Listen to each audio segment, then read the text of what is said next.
ఇంతవరకు దేవుని యొక్క మాటలు మనం విన్నాం. లోతు భార్య ఏమైపోయిందట? పుస్తంభముగా మారిపోయింది. దేని వల్ల మారిపోయింది? అనుమానమును బట్టి మారిపోయింది. నిజంగా దేవుడు కాలుస్తాడా?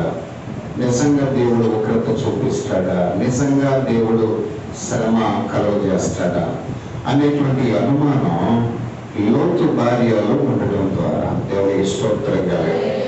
నేటి వరకు ఎలా ఉండిపోయిందట?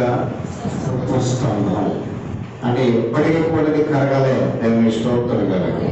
ఎప్పుడో క్రీస్తు పూర్వం దాదాపు 2500 సంవత్సరాల నుంచి, లేదంటే 3000 సంవత్సరాల నుంచి ఈ 2000 క్రీస్తు శకం 2025 వరకు కూడా ఆ స్తంభంలాగే ఉండిపోయి. దేవునికి స్తోత్రం కలగాలి.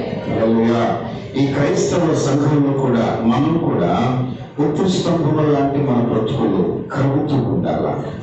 ఎందుకు? దేవుడు కరిగిస్తూ ఉంటాడు. ఆయన దేవుని వాక్యము ద్వారా కరిగిస్తూ ఉంటాడు, ఆత్మ ద్వారా కరిగిస్తూ ఉంటాడు. దేవుని మహేశ్వర్యాన్ని సంఘం మీద దేవుడు కుమ్మరించి ఆయన నడిపిస్తున్నాడు కనుక ఆయన యొక్క సన్నిధిలో దేవుని ఆత్మ చేత సిద్ధపరచబడినటువంటి వారమై ముందుకు సాగగలుగుతాం. దేవుని స్తోత్రం కలుగుగా. పరిశుద్ధ గ్రంథం నుంచి ఒక వాక్యం చూడండి. మొదటి యోహాను పత్రిక 1వ అధ్యాయము 7వ వచనం ఒక మాట చదువుదాం. మొదటి యోహాను పత్రిక 1వ అధ్యాయం 7వ వచనం. అయితే ఆయన వెలుగులో ఉన్న ప్రకారం మనము వెలుగులో నడిచిన ఎడల మనము అన్యోన్య సహవాసము గలవారమయుందుము. అప్పుడు ఆయన కుమారుడైన యేసు రక్తము ప్రతి పాపము నుండి మనలను పవిత్రులుగా చేయును. హల్లెలూయా, హల్లెలూయా.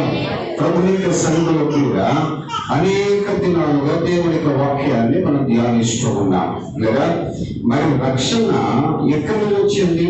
రక్షింపబడడం అంటే మన మొట్టమొదటి నుంచి చీకట్లో నుంచి వెలుగులోనికి రావడం. దేవునికి స్తోత్రం కలగాలి. హల్లెలూయా. రక్షణ అంటే పాపపు స్థితి నుంచి నీతి యుగంలోనికి లేక నీతి పాలనలోకి, నీతి భక్తులలోనికి రావడం రక్షణ. ఆ వెలుగులో ఎవరున్నారనుకున్నా? ప్రభువైన యేసుక్రీస్తు ఉన్నాడు. ఆయన దేవునికి స్తోత్రం కలగాలి. హల్లెలూయా. మిగతా లేక జనాంగం లేక ఎంతో మంది యుగ పురుషులు, శక పురుషులు లేక చారిత్రక పురుషులు అనబడినటువంటి వారు చీకట్లోనికి వచ్చారు, చీకట్లోని బ్రతికారు, చీకట్లోనే వారు మరణించారు. దేవునికి స్తోత్రం కలగాలి. హల్లెలూయా. ఎవరి చరిత్ర చూడండి, చీకటితోనే ప్రారంభమైంది, చీకటితోనే అంతమైపోయింది. కానీ యేసు యొక్క జననం, యేసు యొక్క మరణం, యేసు యొక్క పునరుత్థానం వెలుగుతోనే వచ్చింది, వెలుగుతోనే బ్రతికింది, వెలుగుతోనే ఆయన లేచాడు, వెలుగుతోనే ఆయన పరలోకానికి వెళ్ళాడు. జీవము గల దేవుని సంఘాన్ని ఆయన వెలుగులో ఉంచడానికి సంఘమును వెలుగు చేత ఆయన ఆవరింపజేస్తూ ఉన్నాడు దేవుడు. దేవునికి స్తోత్రంగా. ఇప్పుడు వెలుగులో ఉన్న దేవునితో వెలుగులో ఉన్న సంఘం ఏం చేయాలా? సహవాసము చేయాలా. సహవాసము అంటే దాని అర్థం అలా మాట్లాడి వెళ్ళిపోవడం కాదు. సహవాసము, ఫెలోషిప్, దాని ఇంగ్లీష్ ఏమంటాం? ఫెలోషిప్. దేవునికి స్తోత్రంగా. సహవాసం అనేటువంటి పదం ఈ యొక్క బైబిల్ గ్రంథంలో లేక సమాజంలో దేవునికి చూపించాలయ్యా అంటే ఒక భర్త భార్య సహవాసానికి సాదృశ్యంగా చూపించాలి. అంటే భర్త భార్య ఎలా విడిపోకుండా కడవరి వరకు, కడవరి కాలం వరకు అదే ధ్యాసలు, అదే మనసుతో, అదే ఊహలు, అదే ఆలోచనలు, అదే సహవాసములు ఎలాగైతే ఉండగలుగుతారో అటువంటి సహవాసము సంఘానికి, దేవునికి మధ్య సహవాసము ఉండాలి. దేవునికి స్తోత్రం. హల్లెలూయా. అందుకే ఆ సహవాసము, దేవునితో ఉన్నటువంటి సహవాసం నీకు అర్థం కావడానికి నీ జీవితానికి ఒక భర్తను దేవుడు ఇచ్చాడు. ఆ సహవాసం నీకు అర్థం కావడానికి ఒక భార్యను దేవుడు నీకు ఇచ్చాడు. ఆ సహవాసము, దేవుడితో సహవాసము నీకు అర్థం కావడానికి నీ గర్భంలో ఒక బిడ్డను దేవుడు దయచేశాడు. దేవునికి స్తోత్రం. సహవాసం ఎలా ఉండాలంటే దేవునితో ఎల్లప్పుడూ ఆయనతోనే ఉండాలి. నువ్వు నిద్రపోతున్న నీ మనస్సు ఎవరితో ఉండాలి? దేవునితోనే ఉండాలా. నువ్వు పని చేసుకుంటున్న నీ మనస్సు దేవునితోనే ఉండాలా. హల్లెలూయా. ఆ సహవాసాన్ని దేవుడు కోరుతున్నా. ఏదో ఆదివారం వచ్చి ఒకసారి వచ్చి కనబడి వెళ్ళిపోయేటువంటి సహవాసం దేవునికి అక్కర్లేదు. ఏదో 40 రోజుల పాటు దేవుని మందిరంలో ఉండి లేక వాక్యాన్ని విని వెళ్ళిపోయి లేక 40 రోజుల తర్వాత మళ్ళా లోకములో చీకటిలో బ్రతుకుతున్నటువంటి సహవాసము దేవునికి అక్కర్లేదు. ఒక మనిషిని దేవుడు ఎటువంటి సహవాసాన్ని కోరుకుంటున్నాడంటే అన్నిటికంటే దేవుణ్ణి ఎక్కువగా ప్రేమించాలి. చివరికి నీ సొంత శరీరం కంటే దేవుణ్ణి ఎక్కువగా ప్రేమించాలి. అన్నిటికంటే నీ సొంత ప్రాణం కంటే నీ దేవుణ్ణి ఎక్కువగా ప్రేమించాలి. ఇది ఆయన కోరుకునేటువంటి సహవాసం. దేవునికి స్తోత్రం. హల్లెలూయా. నీతో గడిపే ప్రతి క్షణము ఆనంద బాష్పాలు ఆగమయ్యా. నీతో గడిపే ప్రతి క్షణము ఆనంద బాష్పాలు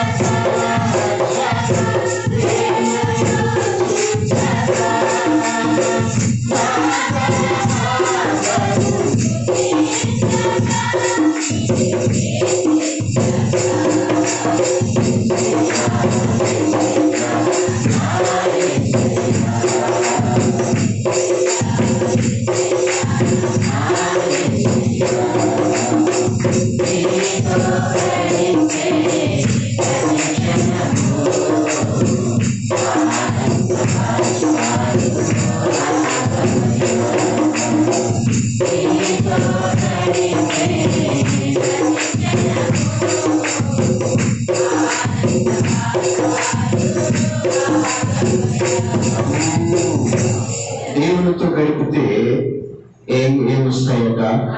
ఆనంద బాష్పాలు. దేవునికి స్తోత్రంగా. హల్లెలూయా.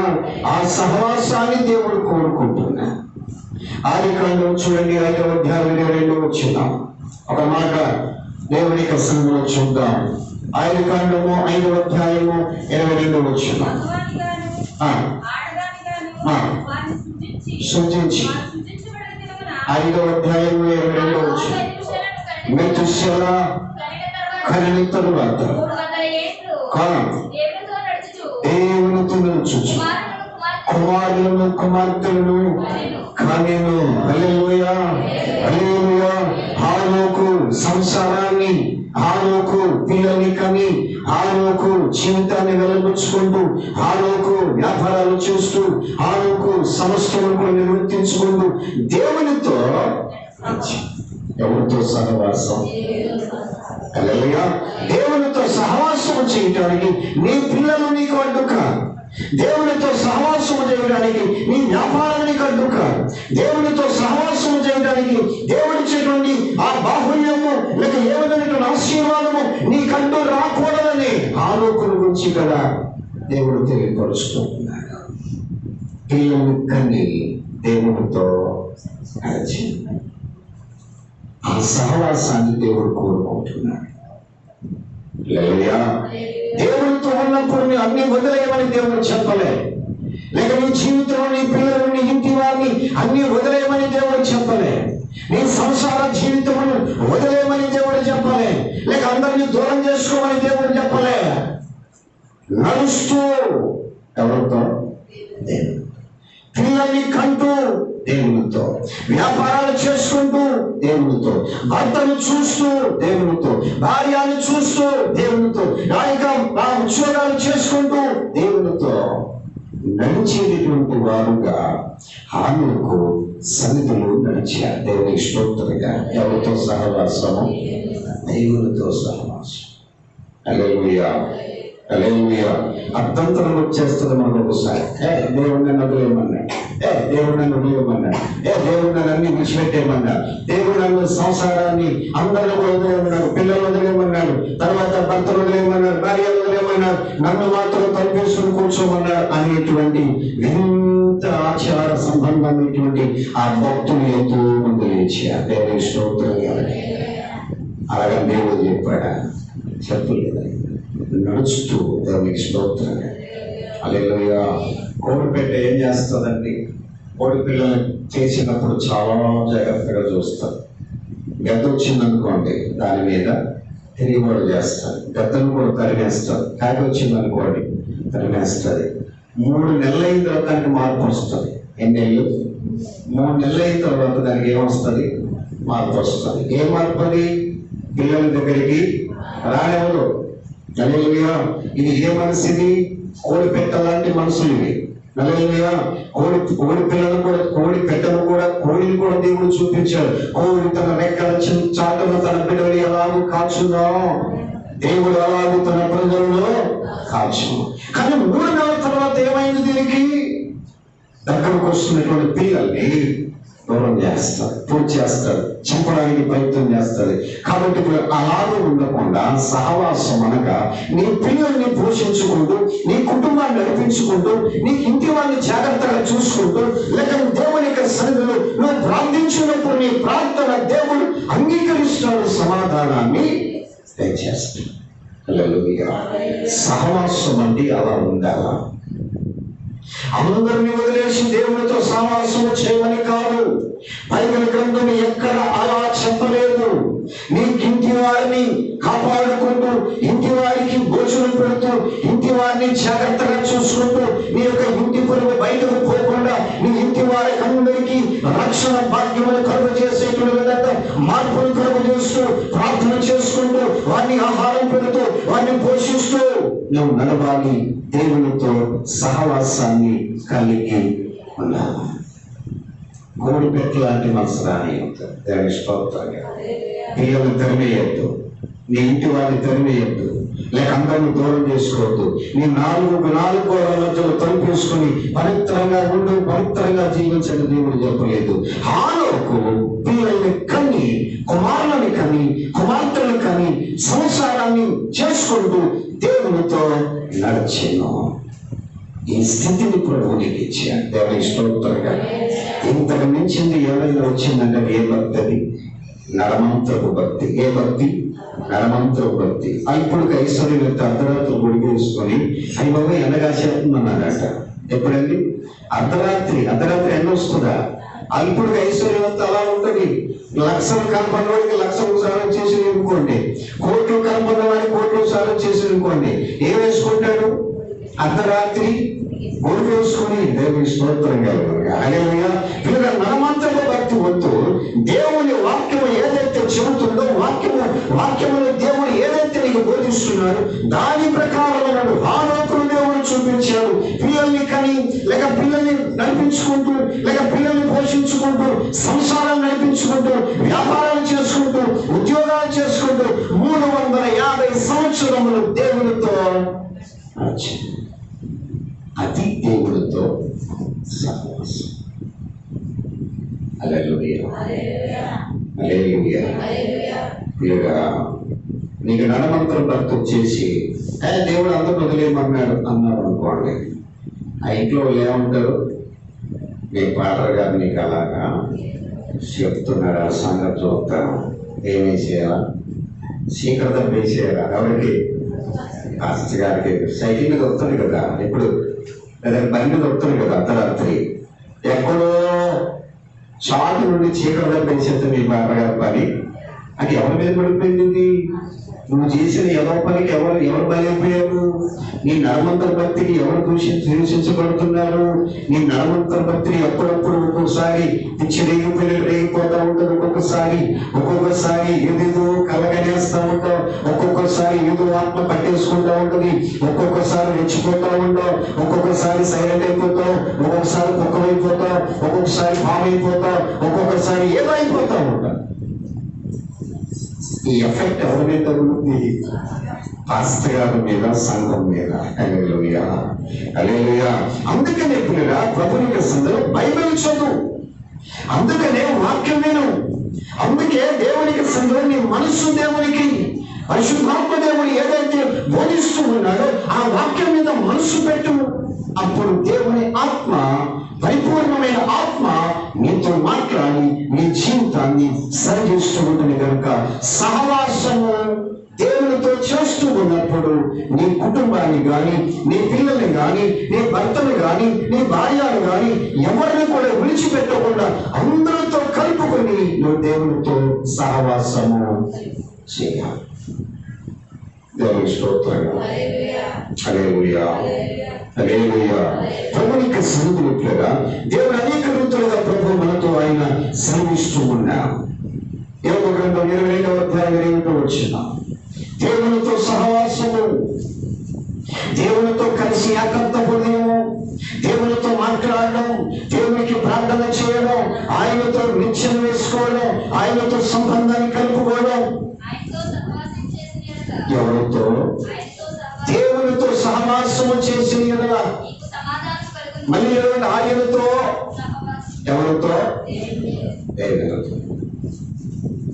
ఒక గావిడి చదివినప్పుడు మా ఆయనతో సహవాసం చేసింది కదా, ఇది ఆయన మీ మా పెట్టద్దు, దాని ముందు మీ ఆయన మా ఆయన కాదు. ఎవరు? ఆయన. ఎవరైనా దేవుడు. దేవుని స్తోత్రం. దేవునితో సహవాసము చేసిన ఎడల ఏం కలుగుతుంది? సమాధానం. హల్లెలూయా, హల్లెలూయా. సమాధానం కలుగుతాయి. అలాగనే నీకు మేలు కలుగుద్ది. ఆయన నోటి ఉపదేశమును ఆలకించుము, ఆయన మాటలను నీ హృదయంలో ఉంచుకొను. సర్వశక్తుని వైపు నీవు తిరిగిన ఎడల ఆయన గుడారములో నుండి దుర్మార్గమును దూరముగా తొలగించిన ఎడల అభివృద్ధి పొందిందవు. హల్లెలూయా. ఎవరితో? దేవునితో, ఆయనతో సహవాసము చేసిన ఎడల శాంతి, సమాధానము, మేలు కలుగుతుంది. నేనేం చేయబడతావు? చివరి ఏమన్నాడైనా అభివృద్ధి పొందుతావు. దేవునికి స్తోత్రం. సహవాసం అంటే దేవునికి ప్రార్థన చేయదు. ప్రార్థన చేయక ముందు నీ మనస్సు కలవరం, ప్రార్థన చేయక ముందు నీ మనసులో అశాంతి, అభద్రత. కానీ ప్రార్థన చేసిన తర్వాత దేవుడు నీ హృదయానికి శాంతి, సమాధానం, మేలు, అభివృద్ధి, ఆశీర్వాదం, మార్గమును సిద్ధపరుస్తూ ఉంటాడు. కనుక ఆయనతో సహవాసం. హల్లెలూయా, హల్లెలూయా. ప్రార్థన, సహవాసం అంటే ఏంటట? ప్రార్థన చేసేటప్పుడు కట్టిన నేల మీద మోకరించి ప్రార్థన చేయాలి. ఒక ఆవిడ పరుపెక్కేసి ఏంటంట, మొక్కలు కొట్టుకోకుండా ఎక్కేసి పరుపెక్కేస్తావా, మంచం ఎక్కేస్తావా? ఎక్కడ చేయాలా? యేసుప్రభు ఎక్కడ చేశాడు? కరుకురాళ్ళలో ఆయన ప్రార్థన చేసి, పర్వతముల పైన ఆయన మండుటెండలలో ప్రార్థన, 40 దినములు దివారాత్రులు ఆయన ప్రార్థన చేసి. మొక్కలు ఎక్కడ కొట్టుకోవచ్చు. ఏం వేసుకోవాలి? కింద పరుపు వేసుకుంటావా? తలగాలు వేసుకుంటావా? మెత్తని తిండి వేసుకుంటావా? నీ మోకాలకు అబ్బా తెలియాలా? దేవునికి స్తోత్రంగా. హల్లెలూయా. నీ మోకాలకు నొప్పి ఏంటో తెలియాలా? మోకాలు వంగాలా? మోకాలు నేల మీద వంచాలా? నా ముఖాల మీద నేల మీద ఉంచి అది బాధపడుతున్నప్పుడు, ఆ జాయింట్లు ఉన్నటువంటి బాధను బట్టి నీ హృదయం పరితపిస్తూ ఉన్నప్పుడు ఆకాశంలో ఉన్నటువంటి దేవుడు నీ మొరలు విని నీకు సమాధానము వెంటనే దయచేయమని. ఈ మోకాలు సుఖపడ్డాయి అనుకో, నీ ప్రార్థనకు జవాబు కష్టపెట్టి మోకాలు కష్టపెట్టి. మోకాలు సుఖపెట్టావా నిద్ర వస్తుంది, మోకాలు సుఖపెట్టావా మత్తులో దిగిపోతావు నేను. కాబట్టి దీన్ని సుఖపెట్టద్దు. దాని గాయాల పాలైన ఆ చర్మము లేక చిమ్ముకుంటున్నా లేక నొప్పి కలుగుతున్నా మోకాళ్ళ అనుభవం నీకు కలిగినప్పుడు నీ బాధను బట్టి వేదన బట్టి దేవుడు నీకు సమాధానాన్ని ఇస్తాడైనా ఆయనతో సహవాసము చేస్తే సమాధానము, ఇంకా మేలు, శాంతి, అభివృద్ధి ఇవన్నీ కూడా దేవుడు నీకు అనుగ్రహించేటటువంటి వాడు. దేవునికి స్తోత్రం. హల్లెలూయా. కీర్తనకారుడు అయ్యా, నా దేవునితోనే సహవాసము చేస్తాను తప్ప నేను ఎవరితోనూ సహవాసము చేయను. 26వ అధ్యాయము 5వ వచనం, కీర్తన గ్రంథం 26వ అధ్యాయం 5వ వచనం. దుష్టుల సంఘము నాకు అసహ్యము, భక్తిహీనులతో సహవాసము సాంగత్యము చేయను. తీర్మానం చేస్తున్నాడు ఆయన. ఇదిగో నేను దేవుని బిడ్డను, రక్షింపబడినటువంటి వ్యక్తిని, లేక దేవుని కొరకు నిలబడినటువంటి వ్యక్తిని, ఆయన పిలుపును అందుకున్నటువంటి వ్యక్తిని. ఇదిగో దుష్టుల సంఘం. ఏ సంఘం అది? దుష్టుల సంఘము అనగా దేవునికి వ్యతిరేకమైనటువంటి సంఘము, లేక దేవునికి వ్యతిరేకంగా మాట్లాడుతున్నటువంటి ఒక ప్రత్యేకమైనటువంటి ఒక భక్తిహీనత కలిగిన ఒక గుంపు. వారితో నేను సహవాసం చేయను. దేవుడు లేని సంఘముతో నేను సహవాసము చేయను. దేవుని ఆరాధించాలనేటువంటి సంఘముతో నేను సహవాసము చేయను. క్రీస్తు యేసు యొక్క వాక్యమైనటువంటి సంఘముతో నేను సహవాసము చేయను. భక్తులు తీర్మానం చేసుకున్నాడు. హల్లెలూయా. ఇంకేమన్నాడు ఆయన? దుర్మార్గులతో నేను సాంగత్యము నేను చేయను. ఈ తీర్మానం మనలో ఉండాలి. ఎవరితో గడపాలి? నీవు దేవునితోనే గడపాలి. దేవునితో గడపడం అంటే దేవుని వాక్యాన్ని చదవడం, దేవుని వాక్యాన్ని వినడం, దేవుని వాక్యాన్ని పాటించడం, ప్రార్థన చేయడం, దేవునితో గడపడం, ఆరాధించడం, మహిమపరచడం. ఆ దేవునితోనే గడపాలి. ఎవరితో చేయకూడదట? దుష్టుల సంఘం. వాడు చేసే వారి యొక్క మనుషులతో సహవాసం. నీ భక్తిని, నీ పవిత్రతను, నీకు ఇచ్చినటువంటి దేవుని ఆధిక్యతను, దేవుడు నీకు ఇచ్చినటువంటి బహుమానాన్ని, ఆ యొక్క ఆత్మీయ వరములు, ఆత్మీయ ఫలములు, లేక నీకు జీవితంలో భ్రష్టత్వాన్ని కలుగజేసేటువంటి వారితో సహవాసాన్ని చేయను. తీర్మానం చేసుకో. హేళన చేసేవారు, నీ ఆత్మను గురించి హేళన చేసేవారు, నీ భక్తిని గురించి లేక పతనమైపోయి మాటలు మాట్లాడేవారు, లేక నువ్వు ప్రార్థన చేస్తూ ఉండి పేర్లు పెట్టేటువంటి వారు, పాట పాడుతూ ఉండి పేర్లు పెట్టేటువంటి వారు, దేవుళ్ళు సాగుతూ ఉండి పేర్లు పెట్టేటువంటి వారు, ముందుగా దేవుని ఎత్తుకు వస్తూ ఉండి పేర్లు పెట్టేటువంటి వారు, నేను వెనకకు లాగడానికి ప్రయత్నం చేసేటువంటి వారు, భక్తి నుంచి, ఆరాధన నుంచి, విశ్వాసం నుంచి, వాక్యం నుంచి వేలికంచడానికి నడిపించడానికి ప్రయత్నం చేసే వారితో నేనెప్పుడు కూడా సహవాసము చేయను. ఈ తీర్మానం ఇప్పుడు సంఘానికి కావాలి. దేవుని స్తోత్రంగా. దేవుడితో సహవాసం చేయాలి. దేవుడితో. ఆయన ఎక్కడున్నాడు? ఆయన వెలుగులో ఉన్నాడు. ఎక్కడున్నాడు? వెలుగులో ఉన్నాడు. వెలుగులో ఉన్నటువంటి దేవుడు ఎక్కడున్నాడో వెతుక్కో. ఆ వెలుగులో ఉన్నటువంటి దేవునికి ఉన్నటువంటి ఎన్నో మంచి ఆయన గుణగణాలు, మంచి లక్షణాలు ఆయనలో కనబడుతూ ఉన్నాయి. ఆ దేవుని ఎందుకు లేదు? ఆ దేవునితో మాట్లాడు, ఆ దేవునితో సహవాసం చేయి, ఆ క్రీస్తుతో ఉండు. అంటే నీకు శాంతి, సమాధానం, మేలు, అభివృద్ధి ఇవన్నీ దేవుడు ఇస్తాడు. దేవుని స్తోత్రం. అందుకే ఏకాంతంలో ఉన్నప్పుడు దేవునితో గడపడానికి ప్రయత్నము చేయాలి. రాత్రిపూట నీకు నిద్ర పట్టకపోతే ఎవరితో గడపాలి? దేవుడితో నీ గడప. కానీ అవకాశం ఇచ్చేవాడు దేవుడితో గడపడానికి. మనం రాత్రిపూట నిద్ర కూడా పట్టకపోతే పక్కనే ఉంటుంది సైతానం. ఏంటది? ఇలా పోలింగే పైకే ఒక ఏళ్ళు చదవడానికి చెయ్యంతక్కర్లేదు. ఏ తెల్లాగంటే సార్ తెల్లవాళ్ళు మీకు నిద్రేమి పట్టదు. దానితో గడపడుతున్నాం. ఎవరితో గడపాలా? దేవుడితో గడుపు. దేవుని స్తోత్రంగా అదే కోరుకుంటున్నాడు ఆయన. నీకున్నది ఏది నీకు అడ్డుక? అన్ని దేవుడిచ్చినవే. నీ పిల్లలైనా దేవుడిచ్చాడు, సంసారం దేవుడిచ్చాడు, భర్త దేవుడిచ్చాడు, భార్య దేవుడిచ్చాడు, అన్ని దేవుడిచ్చాడు.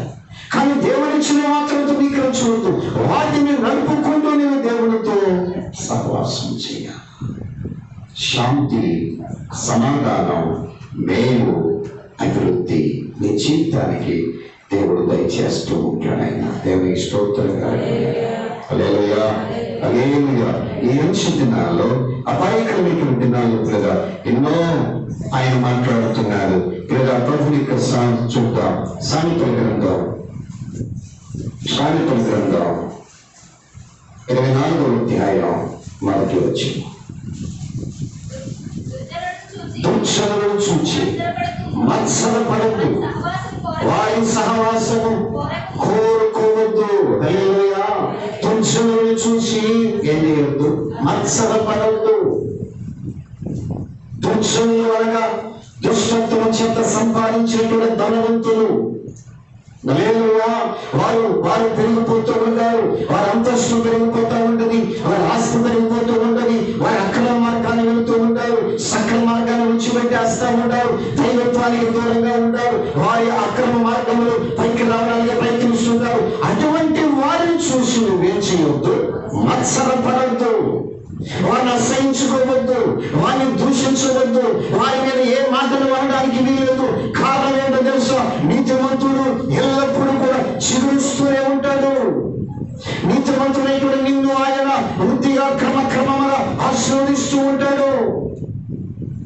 నేను సమయానికి వారు ఉండరు. ఎందుకంటే నాశనకరమైనటువంటి దాన్ని తీసుకుని సంపాదించారు, నాశనంలోనికి వెళ్ళిపోతారు వారు. దేవుని స్తోత్రంగా. అందుకే వారిని చూసి నువ్వు మత్సరపడాలి. నీ ఎదురుగా ఎవడైనా ఎదుగుతున్నాడు, ఎదగని దేవుడు ఇచ్చాడు. కానీ న్యాయం ఎదుగుతున్నాడా, న్యాయం ఎదుగుతున్నాడా దేవుడి దృష్టిలో ఉంటుంది. దానికి తగిన ప్రతిఫలం దేవుడి వారికి ఇస్తాడు. అది నీ పనిగా, అది నా పనిగా. అస్తమానం చూసిన అది ఎలా కట్టేశాడు, ఇది ఎలా కట్టేశాడు, అలా ఎదుగుపడు, ఎలా పడు, ఆ వరం నీకు ఎందుకు? దేవుడు ఏమంటున్నాడు? నేను నిన్ను ఆశీర్వదిస్తాను. నాతో ఉంటే ఏమన్నాడు ఆయన? వృద్ధి నందుతువు. ఏం చేయబడతావు? వృద్ధి నీలోనికి వస్తుంది. హల్లెలూయా. ఎవడెవడో చూసి మనం మనసును పాడు చేసుకోవద్దు. వాడు ఎదుగుతున్న ఎదగని, వాడి న్యాయమైతే న్యాయపరంగా, అన్యాయం అయితే అన్యాయపరంగా. కానీ దేవుడే వాడికి తీర్పు తీరుస్తాడు. కానీ ఆ వాడిని చూసి నువ్వేం చేయకూడదు? మత్సర పడవద్దు.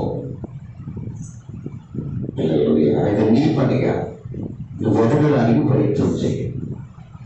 హల్లెలూయా, హల్లెలూయా. నీ పిల్లవాడి కంటే ఎదుగుడు పిల్లవాడికి మంచి మార్కులు వచ్చినాయి అనుకో, ఏడకో. ఏంటి? ఏడకో. ఖర్చుతో కళ్ళు మూసేసుకో. ఏం చేయాలా? సంతోషించు. అలాగే నీ పిల్లలు కూడా వాళ్ళు చూపించి వాళ్ళు చూడరా ఎలా చదువుతున్నాడు, వాళ్ళు చూడరా ఎన్ని మార్కులు సంపాదించు, నువ్వు కూడా అలా చేయరా, అలా చదవరా అని ఏం చేయాలి? నువ్వు ప్రోత్సహించు. మత్సరపడద్దు. మత్సరపడ్డావా ఇక నిన్ను పాతాళంలోకి తొక్కేసినట్టే. హల్లెలూయా. ప్రభునిక సన్నిధిలో కూడా నీ అభివృద్ధిని చూడు, నీ హృదయాన్ని చూసుకో, నీ కుటుంబాన్ని చూసుకో, నీ చిగురుపు చూసుకో, నీ ఆత్మీయతను చూసుకో, నీ భక్తిని చూసుకో. దేవుని ఎలా ఎదగాలో దేవునికి సంగం నేర్చుకో. ప్రభు నీ పట్ల కనికరం చూపించిననిపిస్తాడు ఆయన. దేవుడితో సహవాసము చే. కష్టమైన ఆయనతో ఉండు, నష్టమైన ఆయనతో ఉండు, మేలు కలిగిన ఆయనతో ఉండు, కీడొచ్చిన ఆయనతో ఉండు. శాంతి, సమాధానము, మేలు నీకు ఆయన అభివృద్ధిని అనుగ్రహించి. దేవుని స్తోత్రం. లేదు ఆ ముసలమ్మ పక్కన మేడ కట్టుకున్నాడట. మేడ కట్టుకుంటే అస్తమానం ఏడుస్తూ ఉండేదట. నా గుడిసె మేడ అయిపోవాలా, ఆడ మేడ గుడిసె అయిపోవాలా అని ఏడుస్తూ ఉండేదట. ఏడిసి ఏడిసి ఏడిసి ఒక కన్ను పోయింది. అయినా మానేసిందా? మానే మళ్ళా ఎండం మొదలెట్టింది. ఏడిసి ఏడిసి ఏడిసి రెండో కన్ను కూడా పోయింది. హల్లెలూయా. మనం ఏడిస్తే మనకే నష్టం. సంతోషించు. ఎదుటి వాడు బాగుపడుతున్నప్పుడు సంతోషించు.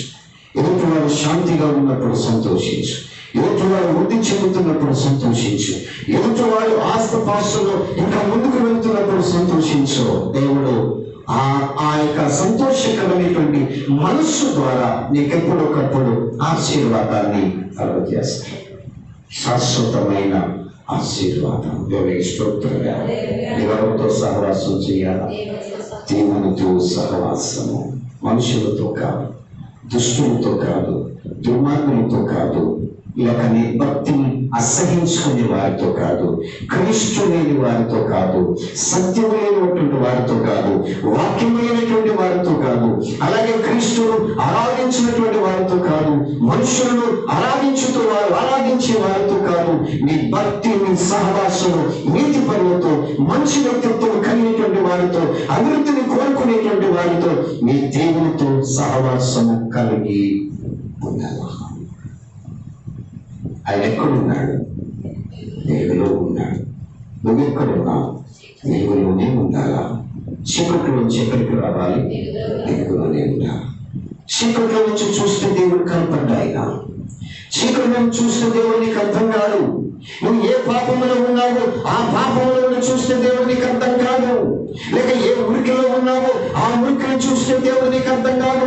ఆ ఉరికి నుంచి నువ్వు బయటకు రావాలా, ఆ పాపంలో నువ్వు బయటకు రావాలా, ఆ శాపంలో నువ్వు బయటకు రావాలా, ఆ దుర్మార్గత నుంచి నువ్వు బయటకు రావాలా, ఆ దుష్టత్వం నుంచి నువ్వు బయటకు రావాలి. అప్పుడు దేవుడు ఆయన తేటగా కనపడతాడు. అందుకే మత్తయి సువార్తలో మాట్లాడినాడు, రాష్ట్రదారి ఏమన్నాడు? ఆయన రాష్ట్రదారి అన్నాడు. తర్వాత ఏమన్నాడు? ఏమో మనం తెలితే కదా. రాష్ట్రదారి నీ కంటిలో ఉన్న ధూళాన్ని, నలుసు గారు అదే సరిగ్గా చదవాలి. నీ కంటిలో ఉన్న ధూళము నెంచగా నీ సహోదరుని కంటిలో ఉన్న నలుసును చూచుటయ్యేలా నీ కంటిలో దూరం ఉండగా నీ సహోదరుని చూసి నీ కంటిలో ఉన్న నలుసును తీసివేయమని చెప్పనేరా? రాషరాయి, మొదట నీ కంటిలో ఉన్న దూరమును తీసివేయి, అప్పుడు నీ సహోదరుని కంటిలో ఉన్న నలుసును తీసివేయమని, నీకు నలుసును తీసివేయుటకు నీకు తేటగా కనపడను. హల్లెలూయా. నీ కళ్ళు తేటగా కనపడాలంటే అంటే ఎదుటివాడి నలుసు ఎలా కనబడుతుంది? నీకు దూరంగా కనబడుతుంది. కారణం ఏంటి? నీ కంటిలో దూరం, తేటగా కనిపించదులే. అది ఒక భూతత్వంలో కనబడుతుంది. చూడండి, భూతత్వాలు పెడతా ఉంటే ప్రతి వ్యక్తి కూడా ఇంతలా కనబడతారు మనకి. స్తోత్రం కలుగునుగా. ప్రతి వస్తువు కూడా పెద్దలా కనబడుతుంది. ఏంటి కారణం? మనం ధరించినటువంటి అర్థాలు భూతత్వాలు. భూతత్వం తీసేస్తే అన్ని కూడా క్లియర్గా కనిపిస్తాయి. అందుకే రాష్ట్రదారి నీ కంటిలో ఉన్న దూరమును తీసివేయి. ఎదుటి వారి కంటిలో ఉన్నటువంటి మనస్సు నీకు తేటగా కనపడుతుంది, అది తీసివేయమని చెప్పు. రాష్ట్రదారి ముందు నీలో ఉన్నటువంటి దూరాన్ని తీయక, నీలో ఉన్నటువంటి దోషములను తీయక, నీలో ఉన్నటువంటి అపవిత్రాన్ని తీయక, ఎదుటి వారి యొక్క కంటిలో కనబడుతున్నటువంటి ఆ నలుసే నీకు దూరముగా, ఒక నలుసే నీకు లేక భయంకరమైనటువంటి స్థితిగా కనబడుతున్నప్పుడు నీలో ఉన్న దానిని సరి చేసుకో. దేవునితో సహవాసం చేస్తే ఈ దూరములన్నీ కూడా దేవుడే ఇస్తాడు. దేవుని స్తోత్రం. దేవునితో సహవాసం చేయాలి. దేవునితో సహవాసం చేయాలి. దేవునితో సహవాసం చేస్తే ఎదుటి వారి కంటిలో ఉన్న నలుసు నీకు తెల్లగా, దేవునితో సహవాసం చేస్తే నీ కంటిలో ఉన్న దూలాన్ని దేవుడే తీసేస్తాడు, భద్రపరుస్తాడు. దేవునితో సహవాసం చేయి, దేవునితో ఉండవు. సంఘం దేవునితో ఉండాల. సంఘ బిడ్డలు దేవునితో సహవాసం చేయాలి. ఆది అపోస్తలులు దేవునితో సహవాసం చేసి 24 గంటలు దేవునితోనే గడిపారు. హానోకు ఏమి విడిచిపెట్టలేదు. పిల్లల్ని, సంసారాన్ని, వ్యాపారాన్ని ఏమి విడిచిపెట్టలేదు. అన్ని కలిగి ఉండే దేవుని ఆరాధించాడు. 1 సంవత్సరం కాదు, 2 సంవత్సరం కాదు, 350 సంవత్సరాలు దేవునితో నడిచింది. మకరించున్నాం, ప్రార్థన చేసుకుందాం. కదా ఈరోజు నీ సహవాసం ఎవరితో ఉందో ఒకసారి గ్రహించు. దేవుడు లేనిటువంటి జనాంగంతో ఉన్నావా? దుష్ట సంఘముతో ఉన్నావా? దుర్మార్గుల గుంపుతో సహవాసం చేస్తూ ఉన్నావా? నీ భక్తిని పాడు చేసే వారితో సహవాసం చేస్తూ ఉన్నావా? నీవు కృంగదీసే వారితో సహవాసం చేస్తున్నావా? యేసుతో సహవాసం చేస్తూ ఉన్నావా? ఈరోజు దేవునితో మాట్లాడుతున్నాడు. ఏ క్షణమైన దేవునికి అప్పగించాలి. ఏ క్షణమైన దేవుని మహిమను పొందు. ఏ క్షణమైన దేవుని చిత్తాన్ని అనుసరించి ప్రభువుని దీవించుగాక. ఆమేన్.